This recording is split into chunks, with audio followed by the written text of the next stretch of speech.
are back in the 2022 WCBT Tour Finals with hometown bowler, worker at the bowling alley, Tim Wiseman, number 8 qualifier. Welcome, Tim. Welcome. Yeah, I'm pretty excited about this weekend, and nothing like playing in your hometown and having a championship here, right? So. Yeah, and we've talked about that a few times. Obviously, in your career, you've had the opportunity to play here at Sherwood Bowl for, whether it be the Open, whether it be the TPC. Right. Is it nervous? Is it excitement? Is it comfort? What are the emotions feel when you get to play here at Sherwood Bowl? I think it depends on each event. I think this one I feel a little bit more comfort, a lot less moving parts, and just only 12 of us to play on one set of lanes. I think it's a little bit easier than maybe a TPC when there's a lot more other things going. Obviously, I think there's a little bit of pressure, a little bit more adrenaline running, I think, because you want to do it at home, right? You want to play well at home, so. Yeah, well, that's good. And I mean, obviously, you're going to have probably some fans in the crowd, maybe some family members, people watching you. So they're obviously here supporting you as well. Does that mean a lot to you to bring a bunch of people in, or sort of what does that feel like when you have people that that are here supporting you? A little weird, I think. I'm not one to be looking at that kind of stuff, right? Obviously, Dex and I are here all the time, and we already have some of our seniors there, some of my family members are there, and some of our league bowlers and open play that know us. Maybe a little bit more pressure in a way because you don't want to disappoint them, but at the end of the day, it's only you and somebody else on the other set of lanes that you can deal with, right? So talk about a little bit about your preparation leading into this. Have you throwing a bunch of balls? Have you a little bit more than normal? Where does that sort of rank on the scale of things, and sort of what does that effort putting into it kind of? For sure. I'll be honest with you, I didn't throw a whole lot since the Open. I usually like to take a month or two break if I don't have to. Back in 2019 between Open and Masters, I actually didn't throw a ball. I find it's maybe a bad way of doing it. I just find that I play a lot during the year, need a break, and when I come back I usually break some of my bad habits. I started ramping up about a week and a half ago, and I've been practicing every second day, throwing balls for an hour, hour and a half, just straight warm up. I don't throw scores, right? Because sometimes that is indicative of what you want to work on. So from a goal setting perspective, do you set a target of where you want to end up today, or is it really just one match at a time? Let's get a job done, and then we continue to move on. Or is there something a little bit bigger picture you might be looking at, like sort of obviously everybody probably has a goal of the name on the trophy.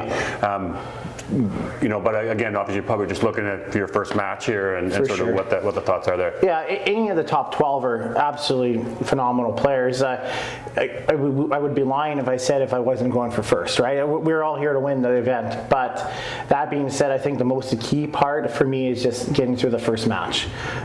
Brad's a hell of a shooter. Brad can throw a lot of strikes, so you get a lot of emotion going there. Just trying to feed off that, or kind of let him kind of fend it off a little bit if Brad's on a run, and maybe I can come in and get some frames off that. The first game's big, right? And I think after you get your first game win, if you're able to, it's a lot easier to progress. You already have the confidence. You already been there. You have nothing to lose. All the rest of the guys are there seated for a reason, right? So those other 4 guys have a little bit more pressure, I think, than we do. So and a unique format being that it's frame by frame. It's not necessarily a total score. So you're right. You get your first frame win.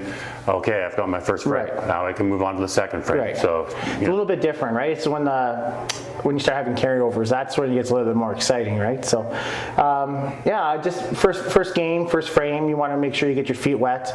I always look about the halfway point. If I'm 3-2 or 2-3, or there's some kind of break period where it's okay, then that's perfect for me, right? Because you can get the points in the back half. Now, obviously, you made all 4 cuts this year. Had a pretty consistent year on the tour.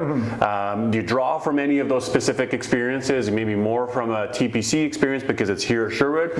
Or what are some of those specific match play sort of experience that you might draw on here for your success today? For sure. I have 3 things I was thinking about before I came in preparing for this, and 3 positive things was, one, I needed to throw an 8-bagger to make the cut in the 16s in autumn, right? And just knowing that you can, and not saying I'm clutched by any means, but just know that you have that confidence. And then Invitational, when I was down about 120 to Gilardi with 7 frames left and coming back and getting that one, and then down in Regina I shoot 400 and make the cut, right? So there's three big games that I thought I needed, and there's certain points in your career or certain points in your season that those are the games you kind of live for. Fortunate if I had three of them this year, right? And I think that's good positivity that I can draw from for this weekend. Right. Yeah. Well, I mean, certainly I'm rooting for the Wisemans. Yeah. I know commentators aren't necessarily supposed to be having fans, but as a former, employee working here, longtime resident of Sherwood Park, the Wisemans, I'd like to see their name on a trophy here. So, Tim, you're one of them that I'm cheering for. Best of luck to you today, bud. Thanks, Daryl. Much appreciated. Sitting with qualifier number 9 from Edmonton, Alberta, Bradley Tytgat. Welcome, Bradley. Here we are.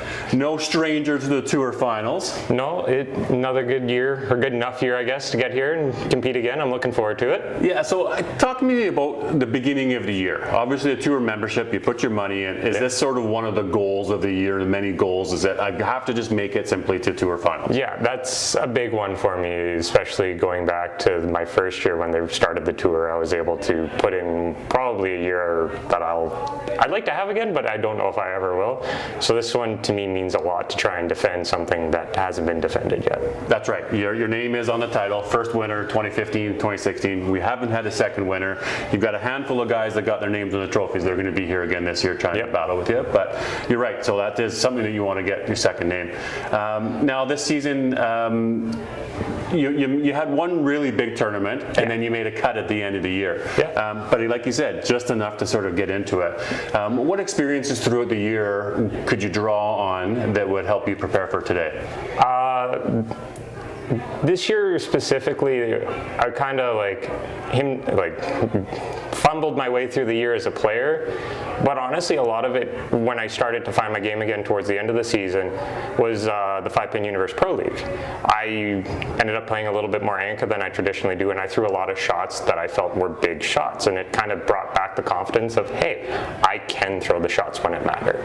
And as the year progressed and then made a couple small tweaks here and there with my physical game, and then the mental game started to click on top of it, that's what I'm looking for, is that little bit of extra confidence to know, doesn't matter what it is, the situation is, it's going to be me making that shot.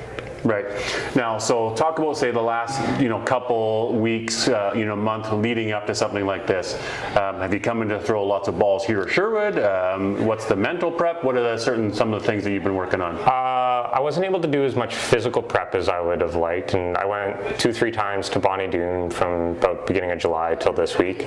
But it was a lot of mental prep, going through, watching videos, telling myself processes, and trying to think of how the tempo that I want to play with feels, and what thoughts in my head translate best to getting that for my body to do it. Neat. Yeah. Now talk about your comfort level here at Sherwood Park. Obviously, we've got the TPC we've played here. We play leagues on here on Sunday night. Is this sort of a second home for you type of thing that you're feeling really comfortable coming in? I definitely feel more comfortable than I would in other houses. This house has a tendency to make me play a little bit more honest than I traditionally do. I throw it a little bit harder than your average person, so I get away with some shots at different houses, but here that isn't an advantage for anybody. I'm going to have to rely more on my shot making than overpowering myself. Okay, now talk about a little bit about your opponent. We're playing Tim Wiseman, hometown bowler, manager of the bowling center. Could play a million balls a day, obviously doesn't, but does that weigh into your thought process and what he might do, or what the crowd might be thinking or supporting, or how's that look for you? Not so much in that aspect. For me, it's more like a lot of the nationals I've played with as an adult, Tim's been there with me. So it's more of a mental thing, all of the weird things and stupid things that come up while you're playing with somebody on a team are running through my head, at least, when I'm playing them as an individual. So it's kind of reminding myself, don't start laughing at him being Tim, but to commit to just going through the process. Right, good. Now, lastly, your support network and people that might be watching, is there anybody that's coming to watch you today, or is it people that are looking forward to that first text, or they're looking forward to seeing the show, some of those people that have sort of helped you, guide you along here today? Here today, I've got my girlfriend Taylor. She's been big support. She's kind of new to the bowling world, so it's nice for her to be involved with me and still support me that way. And then Palmer Hagen and his son are here. They're good friends of mine. And then I'm already been getting texts from Mark Doss all morning. So nice. That's good feeling that way too. And of course, strong family connection. Obviously, your brother Ty is also in the event. He's got a bye here in the first round, but there's a potential at some point in time you could be playing him in the event. Yeah, definitely. I think we're on opposite sides of the bracket, so that could be a big heads-up match at the end of the day, which I think would be entertaining for everybody involved and a little stressful for more than others, but it'd be entertaining. Yeah. Well, good luck to you. I know this means a lot to you. I know you tour finals, obviously getting your name on that trophy for a second time, Brad. So best of luck to you and put on a good show. Will do. Thank you very much.